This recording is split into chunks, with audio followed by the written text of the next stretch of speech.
Olá, gente, bom dia. Agora são exatamente 9 horas e 31 minutos. Nós estamos começando nesse momento a edição de número 278 do nosso Tertúlia. Hoje, muito preocupados, muito mais preocupados do que de costume, com a questão das liberdades individuais do Brasil, que estão sofrendo aí um claro, notório, óbvio cerceamento, uma campanha movida a partir do Palácio do Planalto, mas que encontra aí militantes para multiplicar esses memes aí antidemocráticos em tudo quanto é instituição. Vou falar aqui, aconteceu o caso do Felipe Neto, lá no Rio de Janeiro, um delegado da Polícia Civil tentou enquadrá-lo na Lei de Segurança Nacional. Ontem, 5 garotos em Brasília enquadrados, tentativa também, né? O delegado da Polícia Federal não engoliu o argumento dos policiais militares e não enquadrou os garotos. Agora, o monstro está solto por aí, a hidra está solta, a gente consegue ver os tentáculos dessa hidra para tudo quanto é lado. Existe uma campanha antidemocrática em curso no país, e alguns próteres disso são velhos conhecidos. Por exemplo, aquele pernicioso, né, charlatão do Malafaia, que colocou nas redes sociais mais um vídeo aí pedindo intervenção militar, essa coisa toda, como se o Brasil já não tivesse há muito tempo sobre intervenção militar, que é um governo que tem 9 ministros militares, tem 30 militares só no Ministério da Saúde, militariza tudo quanto é coisa, o Banco do Brasil, Petrobras e tudo mais, não é um governo militar como, né? E nós estamos muito preocupados com essa escalada que está tendo aí. Assim, era óbvio que aquele recurso do ministro Alexandre de Moraes, a Lei de Segurança Nacional, para enquadrar o Daniel Silveira, ia gerar repercussões. É disso que trata. Desde então, no Brasil, nós vemos uma epidemia aí de tentativas de enquadrar na Lei de Segurança Nacional num governo que litiga de má fé, né? Não dá para caracterizar como ação de um homem só, porque é muita gente fazendo a mesma coisa. Então, esse é o nosso tema de hoje. E eu quero dar bom dia para vocês todos que já chegaram, que já estão aqui. Pedir desculpa hoje pelo despertador, eu não consegui terminar o programa porque acabou a luz. Coisa mais prosaica do mundo. Depois fiquei sabendo que houve um temporal em São Paulo e que muita gente ficou sem energia nessa madrugada, né? Inclusive a Mali, que deveria estar aqui comigo, não conseguiu fazer o programa. Quero dar bom dia. Olha, o doutor José Aiex, hoje foi o primeirão aqui do Tertúlia. Doutor José, bem-vindo aqui. Bom dia para o senhor, tá? Muito obrigado mais uma vez pela companhia do senhor. Marcos Coelho, bom dia. Anderson Kozama, o que está dizendo aqui o Anderson? Deixa eu ver aqui. Esse cara que disse ser presidente precisa deixar o poder, caso contrário, seremos todos mortos. Ele tem uma arma poderosa nas mãos, né, Anderson? Essa pandemia, primeiro, mata como ele quer, como ele gosta, como é do gosto, do agrado dele, e segundo, tranca quem tem juízo em casa, amplificando o poder mortífero desse tirano informação aí chamado Jair Bolsonaro. Yara Machado nos dando bom dia. Oi, Érica, tudo bem, querida? De novo. Gabi, bom dia, Gabi, bom dia. Rosali Serra também está aqui. Rosali está dizendo aqui, ó, teremos hoje a nobre presença da nossa comentarista de cinema? Teremos hoje a nova presença da nossa comentarista. Aliás, não sei, eu esqueci disso. Vou correr com isso. André, me socorre, por favor. Walter, bom dia. Walter mandou um super sticker de R$ 4 aí, brigadíssimo para você. Lembrando para vocês todos que a nossa TV Democracia é uma obra de criação coletiva cuja única fonte de financiamento é a sua generosidade. Então, peço a você que não se esqueça disso, nos ajude a permanecer no ar, e por isso eu vou até rodar o meu merchan, nós estamos ficando chiques aqui, olha só.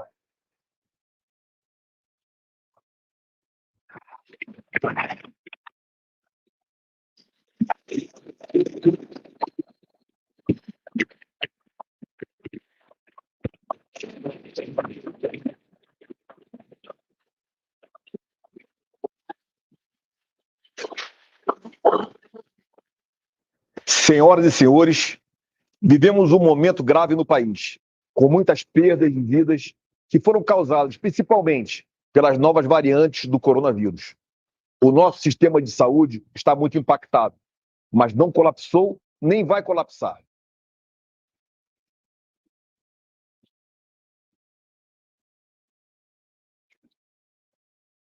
Isso aí. Patrocinem essa empreitada. Ela pertence a você que nos mantém no ar para que a gente possa participar dessa campanha de soerguimento da democracia brasileira que está se perdendo. Bom, gente, nada mais simbólico do que esses tempos trevosos do que aconteceu ontem em Brasília, quando seis garotos lá, vou chamar assim, seis jovens, abriram essa faixa que você vai ver aqui, olha, diante do Palácio do Planalto, olha, essa faixa aí, tá vendo? Associando o Bolsonaro com a suástica e chamando o Bolsonaro de genocida. Alguém vê alguma novidade disso aí? Hã? Eu não vejo nenhuma. Até porque a associação entre a doutrina, né, aí representada pela suástica, e a doutrina representada pelo bolsonarismo, é exatamente isso. Tem uma grande empatia, homofobia, hipernacionalismo, não sei o que mais. É tudo muito parecido. Então, aí não há do que reclamar. Genocida? Mas, gente, se não é um genocídio que está acontecendo, o que será, então? Mas os meninos abriram lá essa faixa em frente do Palácio do Planalto, chegou a PM do Distrito Federal, que eu falei que agora não é mais PM, é MMDF, Milícia Militar do Distrito Federal. Pegou os meninos, fechou a faixa, levou todo mundo para a Polícia Federal, chegou e falou, enquadro na LSN, doutor. E o delegado que estava lá não engoliu a história, não viu crime nenhum, né?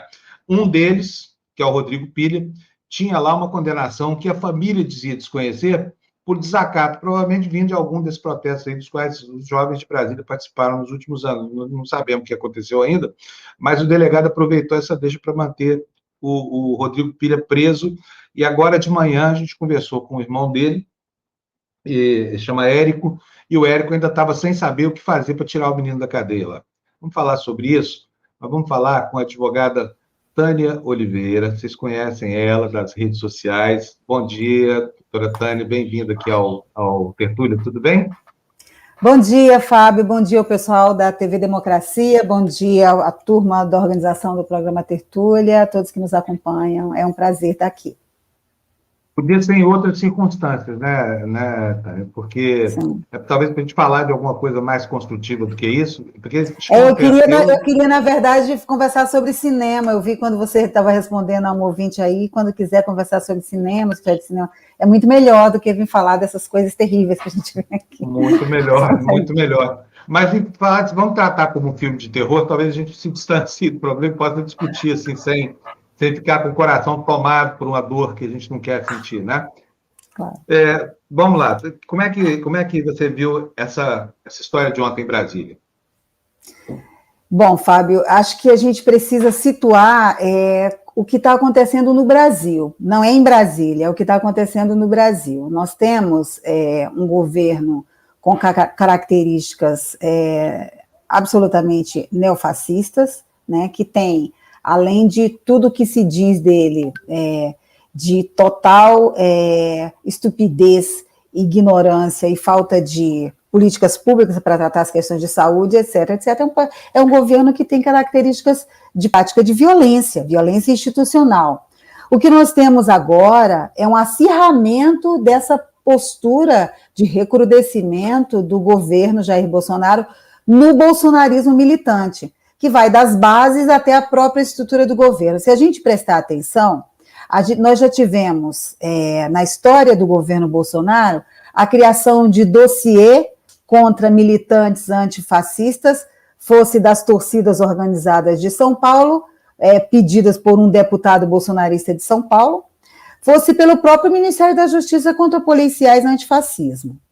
Recentemente, o que aconteceu, na minha visão, observando os movimentos do bolsonarismo militante, que é como eu prefiro chamar, houve, a partir da prisão do deputado Daniel Silveira, que fez ameaças a ministros do Supremo Tribunal Federal, uma reação do bolsonarismo militante, que está em diversos níveis. A utilização do aparelho de Estado, desde as macro até as microestruturas de poder, como dizia o Michel Foucault. Então, assim, você tem um grupo de advogados bolsonaristas que criam uma entidade, já criou há algum tempo, mas agora resolveu ir para a atividade, chamada Ordem dos Advogados Conservadores do Brasil, que começa a fiscalizar as redes sociais e entrar com um monte de processo contra todo mundo que fala mal do presidente, dizendo eles que é a mesma situação do deputado enquadrado. Aí você tem órgãos do ministério, oficiais do governo federal, tipo a Controladoria Geral da União, e o Ministério da Educação enviando documentos para as instituições de ensino, tentando calar professores que se manifestem dentro das instituições contra o presidente da República. Finalmente, você tem a estrutura das polícias militares, que todos sabem devem respeito e obediência aos governadores do Estado e não ao presidente da República, na sua formação, mas respondendo ao presidente da República, no bolsonarismo militante, que é enquadrar militantes que estão nas ruas fazendo, segundo eles, agressões contra o presidente da República. E enquadram na Lei de Segurança Nacional. Lei de Segurança Nacional que foi infelizmente usada pelo ministro Alexandre de Moraes naquela prisão do deputado Daniel Silveira, porque eu disse desde o primeiro momento, não tinha a menor necessidade disso, ele cometeu diversos crimes que estão capitulados no Código Penal. A Lei de Segurança Nacional é um entulho democrático, um entulho antidemocrático da ditadura militar, usada para coibir greves e manifestações contra o regime militar, e, infelizmente, utilizada agora em tempos democráticos, uma lei que sequer deveria estar em vigor. Então, foi um erro usar aquilo, acirrou o lado contrário, que agora usa a Lei de Segurança Nacional para enquadrar a militância legítima contra o governo. E aí, qual é o problema? O problema é central, a gente precisa estabelecer uma diferença entre o que é discurso de ódio e o que é liberdade de expressão. Precisa estabelecer essa diferença, revogando essa lei, mas tendo uma lei que defenda o Estado Democrático de Direito. Existe um projeto já apresentado pelo deputado Paulo Teixeira que trata disso, e precisamos que o Supremo Tribunal estabeleça isso como tese. A BJD, que é a minha entidade, provocou há quase um ano atrás o Supremo Tribunal Federal, numa DPF, para que fizesse isso, porque já prevíamos, sem ter bola de cristal, mas pelo andar da carruagem, o que estamos vivendo agora. Bom, deixa eu colocar aqui para dentro também o Vitor. Nós estamos na expectativa aqui do vereador Rádio, lá de Porto Alegre, ele vai falar com a gente também. É uma outra faceta do problema, que é assim, são as ameaças dirigidas à voz dissonante do Bolsonaro. Está aqui o Leonel Rádio. Deixa eu botar ele na conversa aqui. Bom dia, Leonel, bem-vindo, tudo bem? Tudo bom, bom dia. Tudo bom, vereador Leonel Rádio. Não sei se a doutora Tânia conhece ele, mas o Leonel é aquele policial lá do Rio Grande do Sul que conhece, né? Vocês se conhecem. Claro que nós conhecemos. Olha, o Rádio está aqui hoje por quê? Porque ele sofre um outro tipo de coação, que é a coação pela violência lá, né? Eu queria saber direitinho como é que foi essa ameaça neonazista que você recebeu, o que está acontecendo aí em Porto Alegre também, porque nós estamos pintando um mosaico do país inteiro, viu, Leonel? A coisa está feia do Tocantins até o Rio Grande do Sul, é incrível. Então, primeiramente, bom dia a todos, bom dia, Fábio, bom dia, Tânia, Vitor e toda a audiência do programa, uma honra mais uma vez estar aqui conversando com vocês. Bom, a situação está muito complexa já faz um bom tempo, né?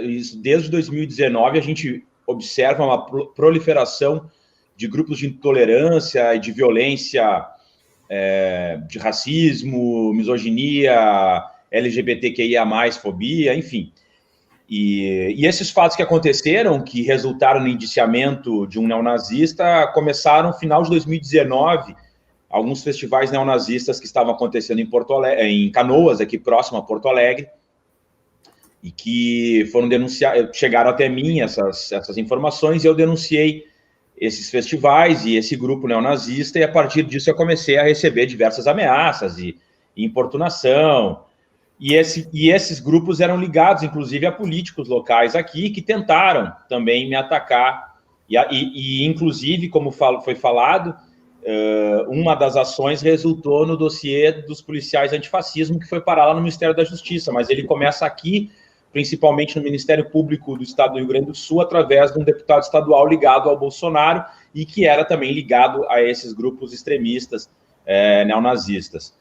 A partir dessa denúncia, eu comecei a ser taxado como terrorista, etc. Bom, esse deputado, enfim, resumindo, esse deputado aparece no Fantástico há um mês atrás, em um caso escabroso de corrupção, que foi muito famoso, que é o deputado Rui Irigaray, que está atolado até o pescoço em caso de corrupção. Mas ele foi um dos articuladores desses movimentos extremistas aqui, e era um dos articuladores das carreatas da morte. Lá no início de 2020, que pediam também o fechamento da STF, do Congresso Nacional, etc. Eu só tenho um certo comentário a fazer em relação à Lei de Segurança Nacional, que eu concordo que é uma lei totalmente autoritária e que não deveria mais existir, mas eu discordo na medida em que eu não acredito que a partir do Alexandre de Moraes é que se começou a usar como uma forma de revanchismo. Ela já estava sendo apontada lá em março de 2020, né? O Bolsonaro já tinha dito que ia implementar a garantia da lei da ordem, então ele já vem, né, se utilizando da Lei de Segurança Nacional para diversos movimentos, né? E, claro, Alexandre de Moraes utilizou, embora eu ache, honestamente, que o Daniel Silveira tenha que ser preso mesmo. Não dá mais para a gente ter esse tipo de tolerância com esse tipo de discurso. Assim como eu acho, então, que se existe a Lei de Segurança Nacional, a gente deveria aplicar ela no artigo 22 e 23 contra todos esses aí que estão pedindo fechamento do Congresso, fechamento do STF, defendendo a volta da ditadura, da intervenção militar. Então, se é para utilizar essa lei da forma, já que ela está ainda vigente, vamos utilizar também para defender a democracia. E depois a gente coloca ela no lixo onde ela deveria estar. Aí eu pergunto para os dois, viu, doutor Antônio, é o seguinte, que tipo de saída pode haver para uma situação que parece estar se generalizando? Porque eu concordo absolutamente com... Existe a necessidade de ter um instrumento legal para enquadrar crimes contra o Estado Democrático de Direito? Não existe. Existe aí a Lei de Segurança Nacional. Existe uma disposição inaudita para prosseguir nessa escalada autoritária, porque ela vem subindo de tom a cada dia, né? Agora, as ameaças de instauração de uma ditadura são muito claras. O que precisa fazer? Ambos estão na seara do direito.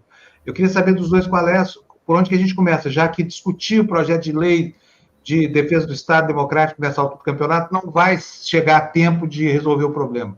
Doutora Tânia, o que a gente faz? Bom, assim, concordando com o Hadi, eu disse que a Lei de Segurança Nacional vem sendo usada, o Adélio Bispo, durante a campanha, foi enquadrado na Lei de Segurança Nacional. Existem diversos enquadramentos. O que houve agora foi um acirramento, declarado, inclusive, nas redes, pela turma do bolsonarismo militante. Foi uma intensificação, como uma espécie de vingança pelo que aconteceu com o deputado. Eu continuo achando que ele cometeu, posso citar rapidamente, 7 enquadramentos no Código Penal, sem necessidade de recorrer à Lei de Segurança Nacional. Agora, em termos práticos, pragmáticos, o que está acontecendo agora? Existem 2 ações, declarações de preceito fundamental apresentadas no comecinho do mês, pelo PTB e pelo PSB, né?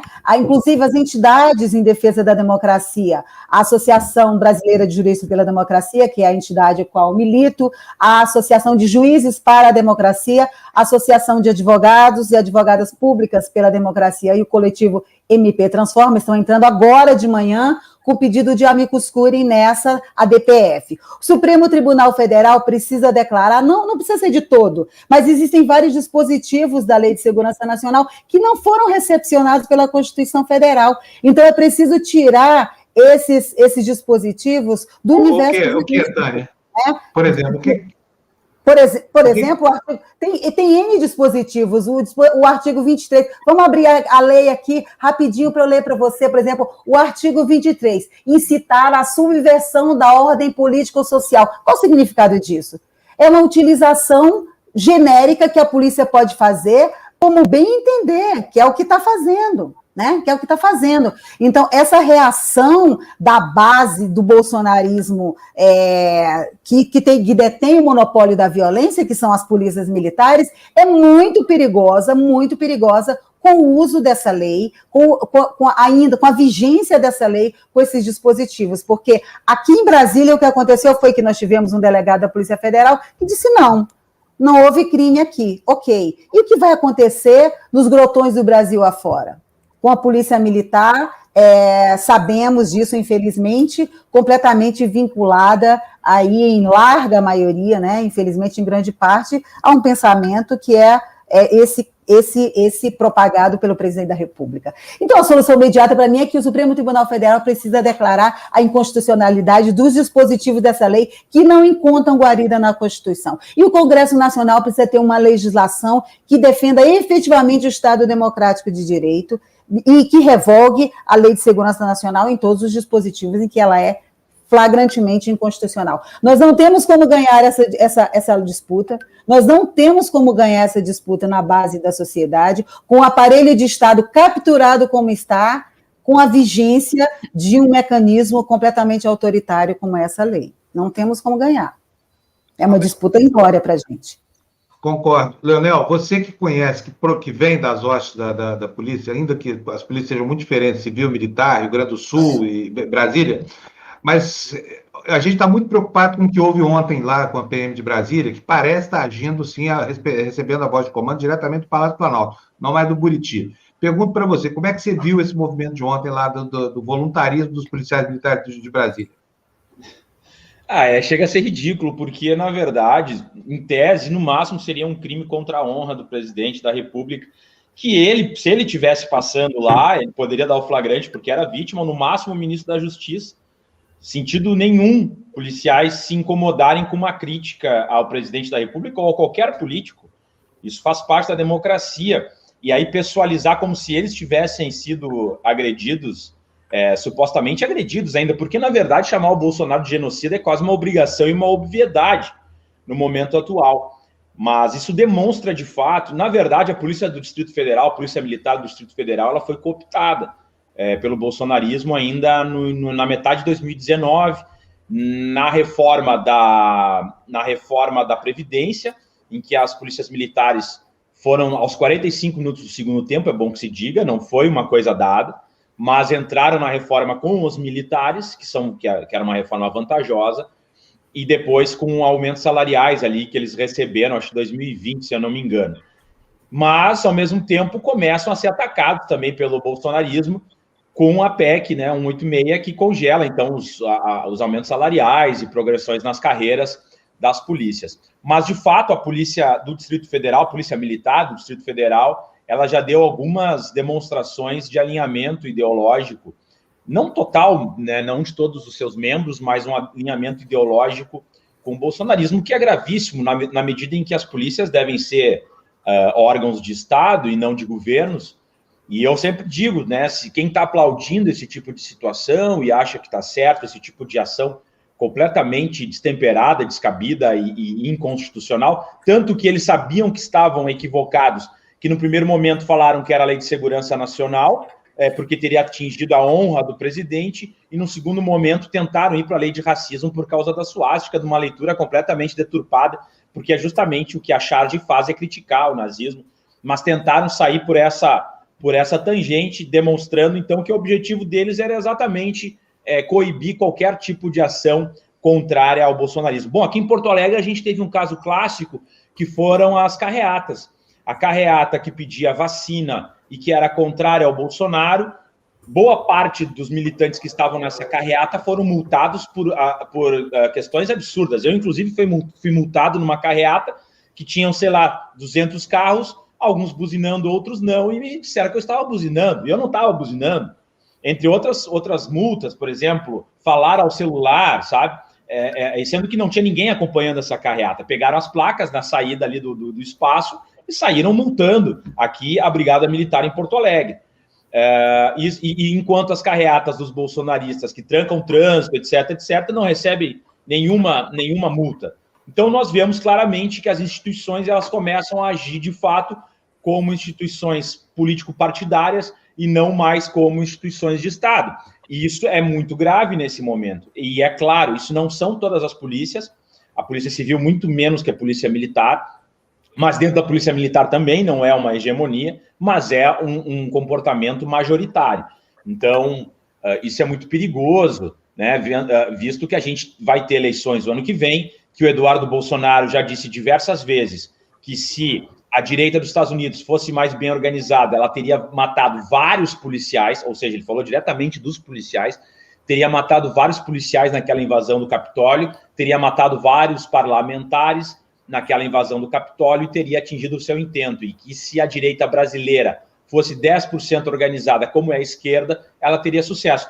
Então, para mim, e outra, ele já fez tweet dizendo que o que aconteceu lá acontece aqui, etc, etc. Estava lá no dia que aconteceu a ação terrorista, e ele tenta, está sendo, inclusive, provavelmente vai ser investigado pelo FBI por estar lá e organizar aquela ação. Então, para mim, claramente, o que vai acontecer em 2022 é uma tentativa de impor essa idiotice do voto impresso, não conseguindo, porque não vai conseguir, e sendo derrotado, ele vai arguir essa porcaria do voto impresso, e com essas flexibilizações do Estatuto do Desarmamento que ele fez, absurdas e criminosas, ele tem aí um contingente considerável de pessoas armadas, com muito armamento, poucas pessoas, mas com muito armamento, mas que esse muito armamento, aí tu multiplica por 60 a quantidade de atiradores que nós temos cadastrados no Brasil, e cada um vira 60, e aí a gente vai ter pode ter uma carnificina, e eu nem digo que vai ser uma guerra civil, porque vai ser um massacre, afinal de contas, quem tem o armamento é a extrema-direita, quem vai estar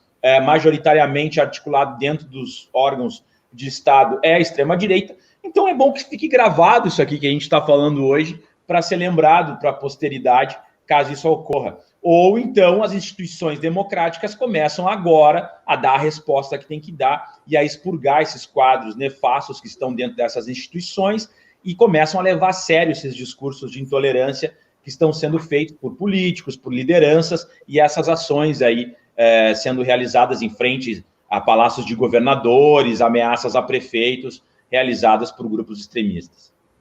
Concordo. Antes de mais nada, eu sei que eu vou ter que liberar os... Espera aí, só um minutinho, já libero para você, tá? Eu estou dando uma de autocartas aqui hoje, mas eu queria mostrar para vocês, é muito importante, algo que aconteceu ontem, que eu vi nas redes sociais, queria a avaliação de vocês sobre isso que vocês vão ver aqui agora.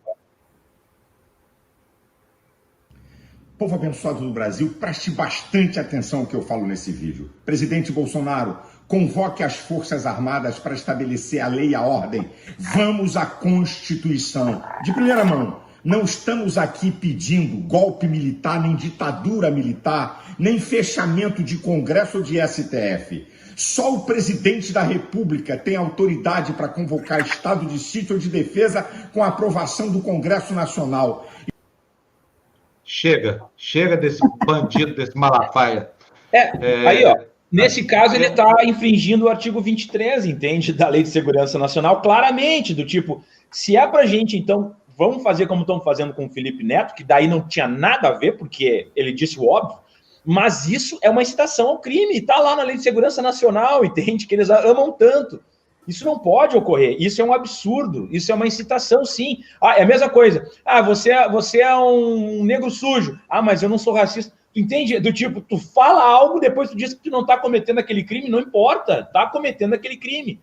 E isso está acontecendo com uma frequência e com uma facilidade, com uma propagação, que já naturalizamos isso, e não pode naturalizar isso. Isso é muito, muito grave.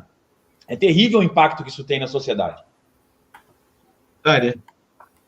Tá, mas, ok, com certeza ele está descumprindo um dispositivo da Lei de Segurança Nacional, mas ele está descumprindo a própria Constituição Federal. A própria Constituição Federal, ele está atacando os princípios basilares da Constituição Federal. Efetivamente, a gente não precisa da Lei de Segurança Nacional para enquadrar esse cara. Não precisa. Esse, para mim, o equívoco está no instrumento. A gente não precisa da Lei de Segurança Nacional para alguém que agride os próprios princípios da Constituição Federal. Não precisa. Definitivamente não precisa. Aí realmente eu acho que é uma opção que a gente não deve fazer. Não deve fazer usar a LSN. Realmente acho que é muito complicado a gente, de algum jeito, tergiversar sobre isso. Né? Alguém que publicamente defenda uma intervenção com uma interpretação que se mostra completamente equivocada de um dispositivo constitucional, está tentando contra o Estado Democrático de Direito. A gente não precisa de lei nenhuma, na verdade, para que esse cara seja enquadrado. E se precisar, eu sempre faço a mesma brincadeira, porque o Congresso Nacional cria tipo penal todos os dias, né? Eu parei de contar, mas da última vez que vi o levantamento, são mais de 2.000 tipos penais no nosso Código Penal e nas leis esparsas da nossa legislação. Efetivamente, a gente não precisa dessa, né? Acho que a gente precisa aprofundar essa discussão de forma muito... E o Rádio tem total razão, isso vem de algum tempo e só está se aprofundando. O Supremo Tribunal Federal, sobretudo, mas o Congresso Nacional, principalmente com a legislação, precisa aprofundar o que é a diferença entre o que é discurso de ódio e atentar contra o Estado Democrático de Direito e o que é liberdade de expressão, para acabar com essa confusão de achar que é tudo a mesma coisa. Muito bom. Vitor. Vai, você, Vitor. Doutora Tânia, eu tenho uma pergunta bem para você, bem direta. No caso, eu moro no Chile, o Fábio sabe, eu sou o ser latino dele aqui na TV Democracia, mas a verdade é que a gente, como jornalista, está entrando com recurso de proteção porque está tendo muita detenção, não é prisão, é detenção de jornalistas que estão escrevendo matérias contra o governo. A gente tem que entrar com recurso de proteção em casos individuais. Por quê? Porque a pessoa é detida na segunda, na quarta, na sexta, no sábado, e 4 vezes vai parar na delegacia. No caso dessas pessoas que estão se manifestando e que estão sendo detidas e depois liberadas, não seria o caso de pensar em uma forma jurídica de que isso não aconteça? No caso do Chile, a gente tem que entrar com recurso de proteção e a gente tem que proteger as pessoas que possam fazer a cobertura das notícias. Serve como habeas corpus preventivo, é isso? Sim, exatamente, eu ia falar exatamente isso. No Brasil, nós temos o instrumento do habeas corpus preventivo, né? Que é o instrumento jurídico legal para garantir o seu direito de ir e vir, né? Genericamente falando. Então, o instrumento jurídico legal aqui no Brasil é o habeas corpus preventivo, para quem se achar ameaçado de sofrer qualquer tipo de agressão, né, no seu direito de exercício. É isso. Então, Leonel, aí eu vou para você. Você não gostaria de ter um desses para poder se manifestar contra esse desgoverno, contra esse genocida? Porque eu vou para o Chile, eles vão ter que ir atrás de mim através de Interpol. Mas você está aí, você está exposto, você já foi multado. Então você não quer um desses? Porque se a gente tem que sair na rua com um desses, acho que tem que pedir para o Felipe Neto. Ô, Felipe Neto, libera os advogados para fazer habeas corpus para todo mundo que chamar o genocida de presidente. Desculpa, o presidente de genocida. Eu já fui, digamos, já tenho processos contra mim e tal, eu ganhei todos até agora, né? E mais ameaças pessoais. Mas eu sou da seguinte tese, né? Quem hoje, por exemplo, vá processar alguém por chamar de genocida o presidente da República, ou algum policial que prenda algum manifestante por estar fazendo esse tipo de ação, na verdade, ele está cometendo um crime de abuso de autoridade. Para mim, não tem dúvida, eu não tenho dúvidas que os 4 que foram presos em Brasília vão ganhar esse processo e vão ser indenizados. Eu não tenho dúvida nenhuma. Por mais que a gente esteja nessa situação, vão ganhar. Entende? Esses policiais serão punidos, de alguma forma, se não dentro da corregedoria, que seria o correto, serão punidos na justiça. É inimaginável que isso possa passar batido assim e que isso fique sendo replicado e replicado. Eles vão tentar até um limite, mas se a justiça... E aí que eu falo, né? A justiça tem que estar comprometida com a democracia e com a legalidade.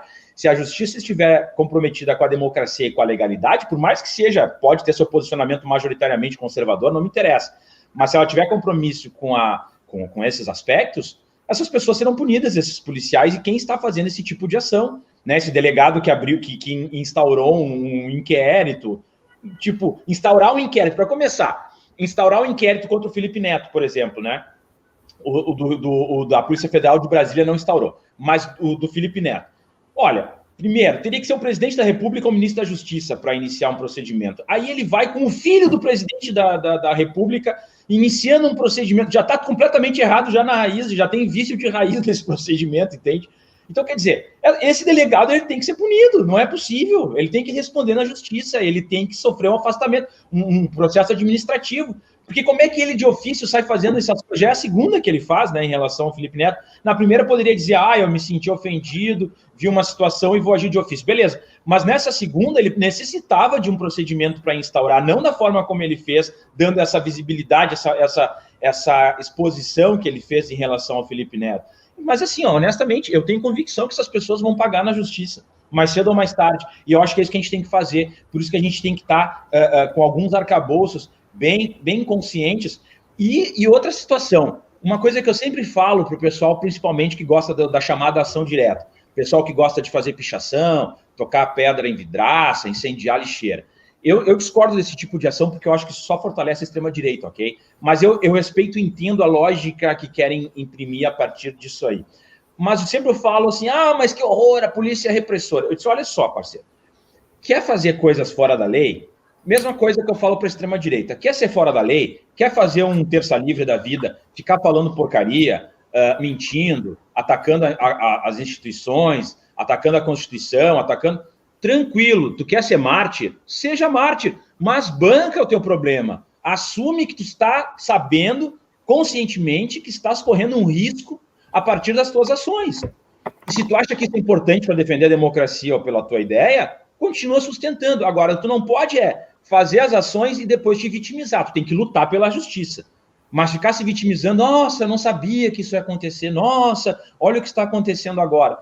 Olha, não era isso, tu não estava querendo romper com uma certa estrutura, a gente tem que pagar o preço. Eu paguei um preço muito alto pelas minhas ações, pago até hoje, entende? Mas eu acredito que elas são em prol da democracia, em prol de uma sociedade mais justa e contra o fascismo, contra essa onda que nós estamos vivendo. Então, é o ônus e o bônus que a gente tem que arcar às vezes, né?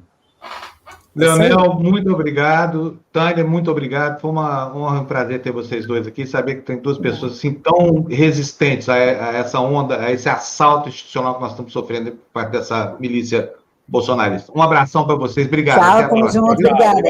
Tchau. Tchau. Vamos continuar no assunto aqui, gente. Eu vou colocar o deputado Alencar Santana, que está aqui. Deputado, bem-vindo aqui na nossa live. Bom dia. Tudo bem, deputado? Bom dia, Fábio. Desculpa esse atraso de 7 minutos aí no começo da entrevista, mas o senhor viu que a conversa estava grande, não dá para colocar mais um nessa mesa que não está. Deputado, como é que o deputado viu? O senhor testemunhou ontem, né, a prisão dos meninos lá na frente do Palácio do Planalto? Sim. Bom, cumprimentar o Vitor, o Fábio Panunzo, todos vocês que estão aí. Obrigado, deputado. Bom dia. Prazer. Acompanhei, estava na PF, junto com a deputada Natália Bonavides, depois também deputado Paulo Pimenta, deputada Gleice. Enfim, foi uma atitude absurda, ilegal, abusiva por parte da Polícia Militar do Distrito Federal, daqueles policiais que prenderam de maneira imediatamente, assim que eles abriram a faixa, não deu nem tempo de eles sequer fazerem registros, era um protesto pacífico, e os conduziram para a Polícia Federal, dizendo que estavam cometendo crime com base na Lei de Segurança Nacional. E ainda dizendo que era apologia ao nazismo. Ora, estava fazendo a crítica ao presidente, dizendo que eles estavam fazendo apologia ao nazismo. Um absurdo, né? Uma medida sem cabimento algum por parte da polícia, o que demonstra o perigo dessa conduta, que alguns policiais, algumas pessoas, algumas autoridades se achando no poder de pôr a ordem, né, em qualquer esquina, em qualquer lugar, e aí cometerem esse tipo de ato e quererem enquadrá-los aí com base na Lei de Segurança Nacional. Ainda bem que o delegado entendeu, só tomou depoimento e entendeu por liberá-los, porque não entendia que não havia nada de criminoso, mas o mais perigoso é a conduta em si dos policiais militares que fizeram isso, essa medida repressiva, intimidatória, né, censora, em relação àqueles jovens que lá protestavam. Deputado, agora pergunto, diante da constatação de que essa polícia está respondendo a um comando ideológico, eu gostaria de saber do senhor o que é que se pode fazer. Porque me parece que o nível de contaminação chegou ao paroxismo. O que a gente viu ontem foi um ato de mais do que de servilismo, foi um ato de voluntarismo ideológico. Poucas vezes visto assim, de uma arrogância incrível, ao mesmo tempo que outras ameaças vêm de outros lugares. Malafaia pedindo golpe, Bolsonaro dizendo para o povo ir para a rua, porque ele vai precisar das pessoas para engendrar seu golpe. Como é que o senhor está vendo isso tudo? Pois é, só fazendo um pequeno parênteses, Malafaia pede golpe, mas vai tomar vacina lá nos Estados Unidos, né? Enfim, se salve e deixa seus fiéis aqui a própria sorte, porque o governo não compra vacina. É verdade isso mesmo, ele foi tomar vacina nos Estados Unidos, né? Pelo menos circulou imagens, registros, que ele mesmo teria veiculado, ele e a esposa, né? Tomaram vacina nos Estados Unidos esqueci agora o nome de qual que foi que ele tomou, da dose única. Bom, mas voltando aqui, de fato é isso, né? Esse sentimento, essa vontade, esse desejo, essa ideia que algumas pessoas estão seguindo o presidente e cometer esse tipo de ato. Quer dizer, a polícia, sem qualquer ordem judicial, entendeu que uma manifestação ali era um ato criminoso. Um absurdo, literalmente um absurdo. Eu tenho que registrar isso, porque é muito, muito perigoso, porque demonstra uma forte aliança do governo Bolsonaro, do presidente, com as polícias, boa parte delas, as polícias militares, né, pelo menos a grande maioria da corporação, com ele, com esse tipo de conduta.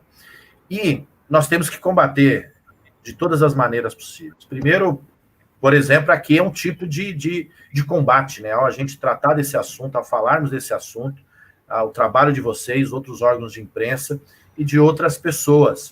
O próprio Felipe Neto, que tomou uma atitude importante, fazendo debate, mas é a disputa política, porque nós não podemos permitir atos como esse, têm que ser imediatamente combatidos, para que outras pessoas não se acham no direito de praticá-los. E, ao mesmo tempo, no Congresso, a gente fazer um debate, por exemplo, tem uma lei, um projeto de lei do deputado Paulo Teixeira, que estabelece a lei do Estado Democrático de Direito, para que garanta maior garantias às pessoas, aos cidadãos, mas, ao mesmo tempo, regula o poder do Estado e as intervenções naquilo que, eventualmente, seria determinadas violações. Então, nós temos que resistir na disputa política e tentando tomar medidas efetivas. Lógico que a disputa no Congresso não é fácil, nós não somos maioria, tem a tropa bolsonarista, tem outra tropa conservadora, tem a tropa da bala, mas nós temos que fazer o debate, temos que resistir. Eles têm que saber que do outro lado também haverá luta, porque o presidente constrói diariamente o seu projeto autoritário. Ele tomou, olha como as coisas parecem que não estão ligadas, mas estão. Ele entrou no judiciário agora contra as medidas restritivas por parte dos governos estaduais. Ele quer que, de fato, que o judiciário negue, para dizer que ele está sendo vítima do sistema. E, ao mesmo tempo, ele vai dialogando com a base do sistema, nesse caso, as forças policiais, dizendo que elas precisariam pôr a ordem, ter mais liberdade para agir como quiserem, né? Então, nós temos que tomar muito cuidado, as coisas estão muito concatenadas naquilo que ele deseja. Na lógica dele, as ações têm uma certa lógica, e é isso que nós temos que combater. Deputado, Vitor, por favor, você.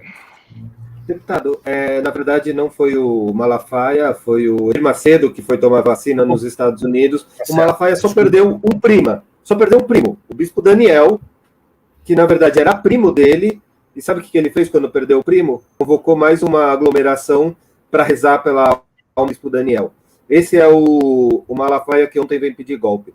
Verdade. Eu quero lembrar... Não, é isso mesmo, foi o Edir Macedo. Muito bem. Não, mas... Desculpa, deixa eu só lembrar para vocês, Vitor, aproveitando que você tocou nesse assunto, quero lembrar para vocês, eu mesmo, quem é que é o Malafaia. O Malafaia é aquele safado que toma dinheiro até desempregado. Quer ver só?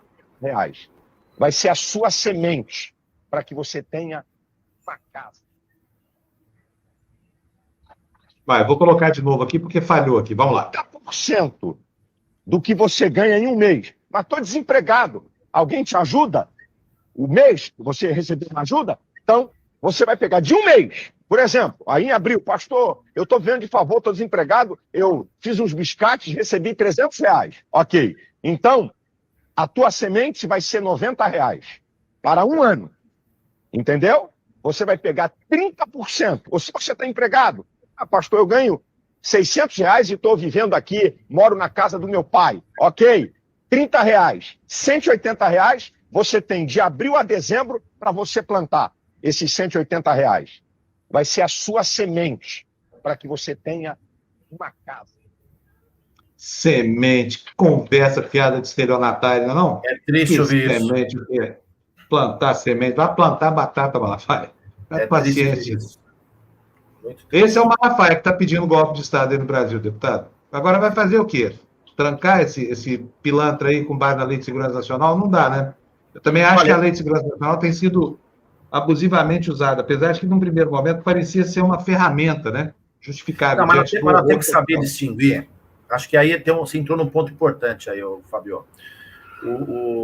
Primeiro, só vocês não estranharem os desenhos aqui atrás, que eu estou num espaço que é da minha filha aqui, então o outro computador meu falhou.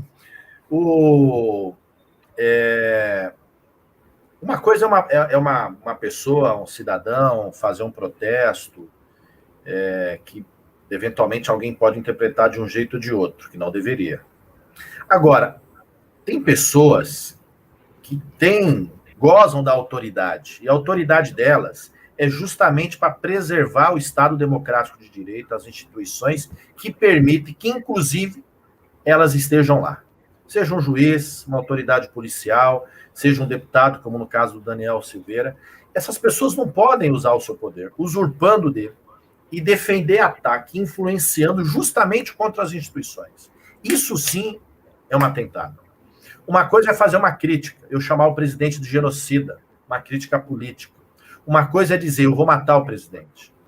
Uma coisa é eu dizer, o presidente é um omisso, o presidente é um covarde, o presidente é incompetente. Uma coisa é eu dizer, o presidente, eu vou aí te pegar, eu vou aí fazer isso, tal coisa. São condutas extremamente diferentes. A crítica política tem que existir, é salutar que exista esse debate. Agora, quem está no exercício de determinada função, ele não pode usar aquilo para ameaça, para cometer um crime direto. Uma autoridade religiosa, como Malafaia, que influencia milhares de fiéis Brasil afora, não dá para ele dizer, ir pregando, imputando na mente das pessoas. Pessoas que estão ali seguindo por N razões, não vamos entrar no mérito agora, e dizer que nós temos que ter uma ditadura, nós temos que fechar o Congresso. Opa, peraí, passou, eu acho que está indo além da crítica. Lógico que é um limite muito difícil. A lei, o projeto de lei que está lá, ajuda a delimitar melhor essas condutas para que não haja dúvida. Mas mesmo naquilo que está hoje, nós não podemos achar que uma crítica de uma pessoa na rua, de um povo revoltado, que está contra o Congresso, que eventualmente ocupa o Congresso, que eventualmente vá para frente da presidência, do Poder Judiciário, é um abuso, é um atentado ao Estado, à segurança nacional, ao Estado democrático, a uma autoridade que vai lá e diz, tem que fechar. Fecha o STF, morte aos ministros, fecha a presidência da República, morte ao presidente, fecha o parlamento. São coisas extremamente diferentes. Eu entendo que as condutas têm que ser valoradas e diferenciadas. Senão a gente entra no limbo. A gente entra no limbo. Né? Claro, é óbvio. A crítica política não pode se confundir com ameaça. A ameaça não se justifica nem de um lado nem de outro, né? Aliás, né, deputado? Agora, nós temos sofrido sistematicamente uma campanha de anulação. Sabe, quem faz crítica ao governo Bolsonaro é anular de todas as formas, submetido a uma enxurrada. O senhor sabe como é que funciona, todo mundo sabe. Por exemplo, o que a Patrícia Campos Melo sofreu é algo indizível, assim. O sofrimento imposto a ela, filhos, essa coisa, né? E eu tenho apostado que isso tudo só acontece porque o Bolsonaro está criando uma espiral de violência verbal para justificar aquilo que é o roteiro do golpe, está muito claro. E ao contrário de muita gente, eu acho que esse golpe não demora, não, porque se demorar demais vai morrer tanta gente e a população vai enxergar quem é Bolsonaro. Mas, enfim, o roteiro é esse. Gente como Malafaia, esse picareta, pede intervenção federal, o Bolsonaro decreta o estado de emergência, porque não depende do Congresso, o Congresso só fala depois. E se bem sucedido, por exemplo, imagina que o Bolsonaro tirar de proveito, deputado, da decretação do estado de defesa aqui em São Paulo, por exemplo. Pode considerar que São Paulo está conturbado, porque, afinal de contas, tantas filas de vacinas, que é mais em disposição do governador, nada o impediria de fazer isso numa pretensão golpista, para depois vir com o estado de sítio, que esse sim vai para o Brasil inteiro, né? E que tem que ser antecedido de uma autorização congressual, né, deputado?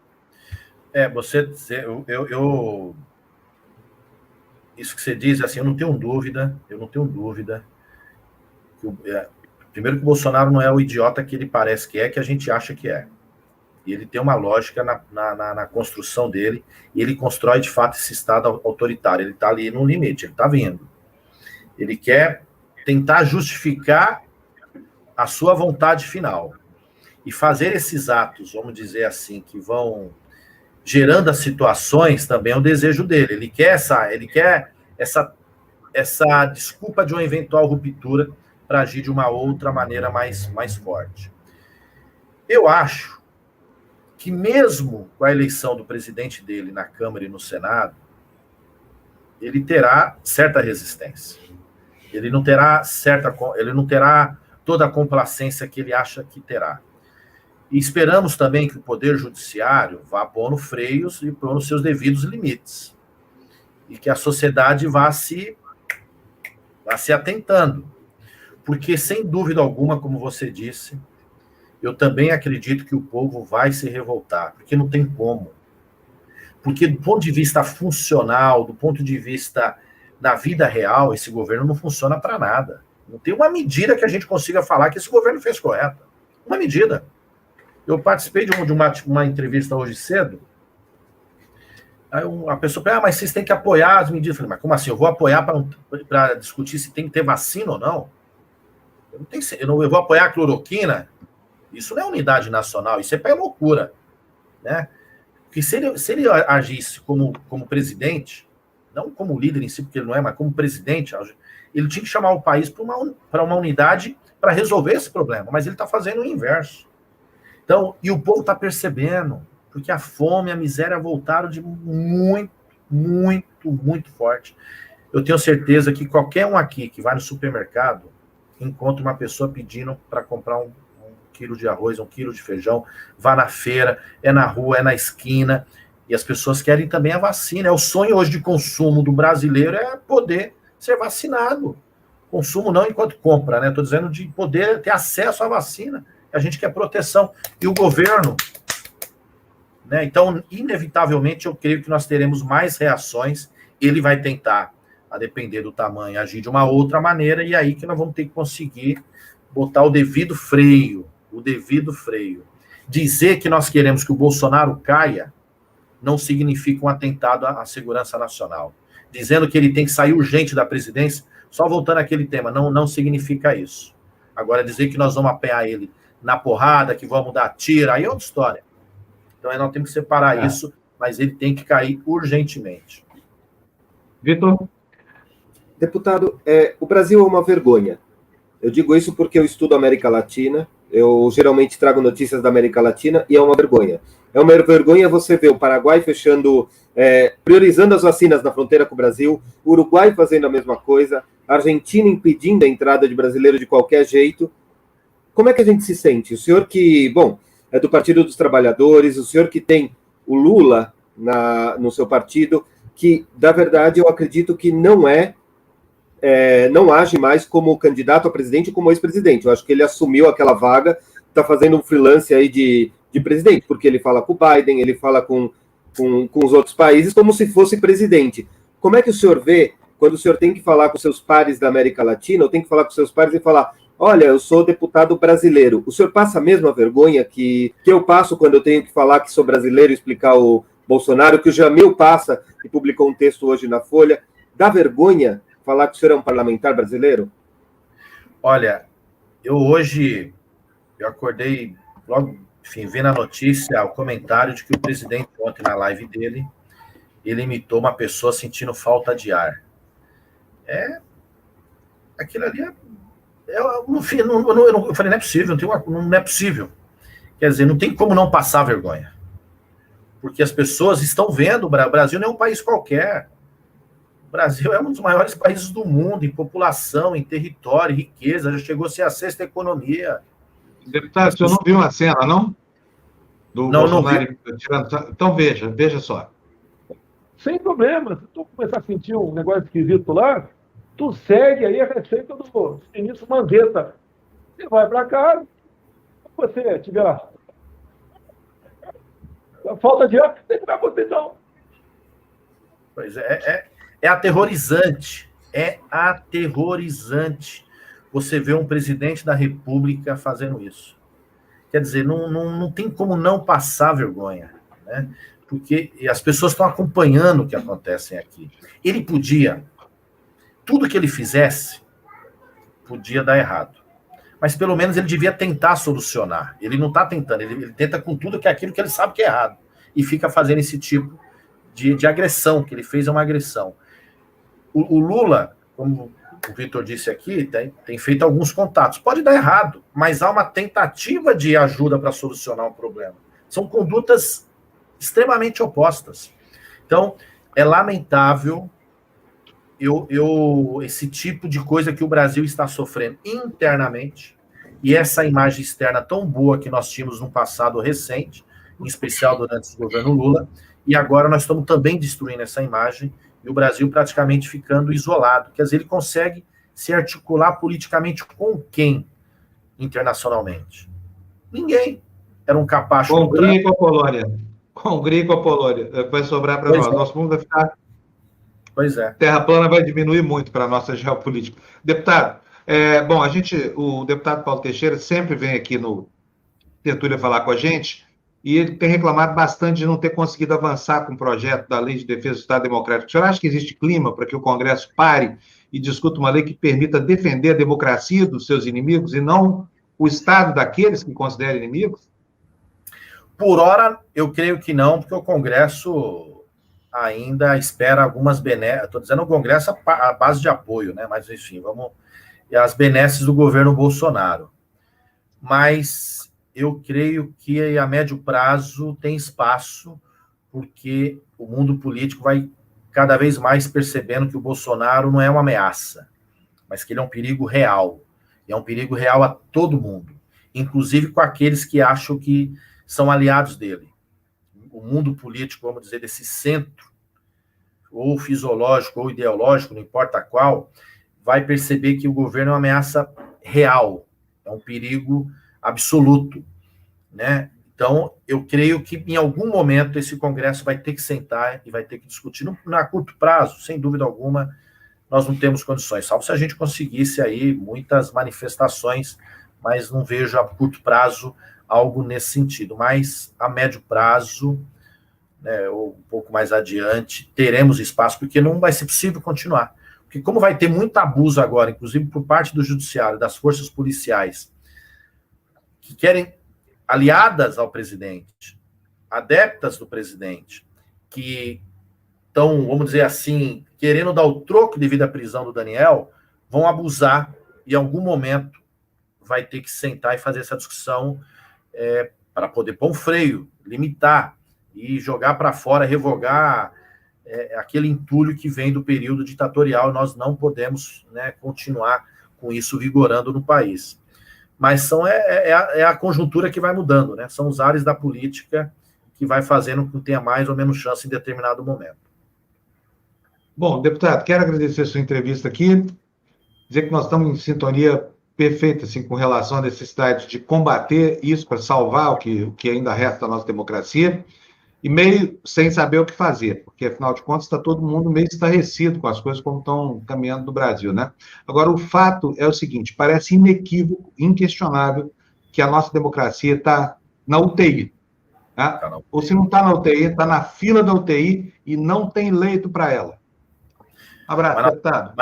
Mas nós seremos todos juntos aí, seremos a vacina para impedir que ela tenha um colapso maior e nós vamos botar para fora esse governo genocida, sem dúvida alguma. Obrigado, Panuzio, Vitor, que estava aqui conosco, a todos da TV Democracia, e parabéns pelo trabalho que vocês fazem, é essencial, sem dúvida alguma. Um forte abraço a todos.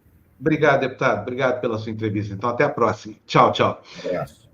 Bom, gente, é isso. Estamos chegando ao fim. Eu vou agradecer aqui o pessoal que participou aqui com doações e com o nosso patrocínio, né? Começando aí pela Marisa Silveira, Marisa que se tornou nosso membro aqui. Marisa, muito bem-vinda aqui na nossa comunidade, tá? Seja super bem-vinda. Ed Luz nos manda a sua generosa doação, né, a cada programa. Obrigado, Ed. Muito obrigado mesmo. Quem mais?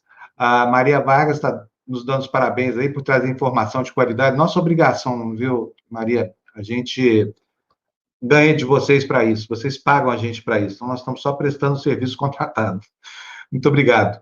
Quem mais? A Marley Justo nos manda R$10 de Super Stick. Marley, muito obrigado para você também pelo seu patrocínio. Júlio Marcos Cruz, diz aí, Leonel Hades Sensei, nosso bastião contra estes nazifascistas, cretinos, fundamentalistas, desopilando a garganta, né, Júnior? Muito obrigado para você também pela sua doação para a gente aqui, tá bom?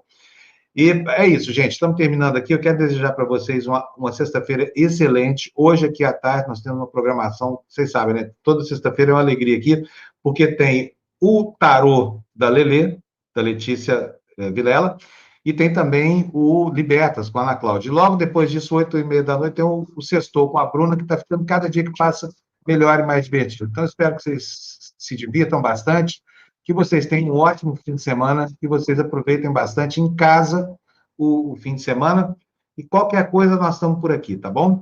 O Luiz está nos avisando aqui, ó, nosso diretor de programação informal, e hoje eu vou fazer o meu merchan social. Faz tempo que eu não falo das óticas Pupila. Sexta, 15h30, na Mastreta, com Gilberto Chagas Júnior, sobre direitos humanos e o Evangelho.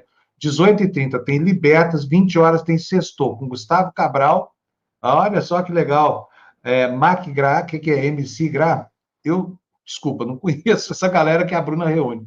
E quem mais? E o Sandani. Olha, Óticas Pupila, leve seu pai, sua mãe em sua fila, você paga baratinho, não precisa nem ser o Roberto Marinho, lá tem óculos para todo mundo, tá?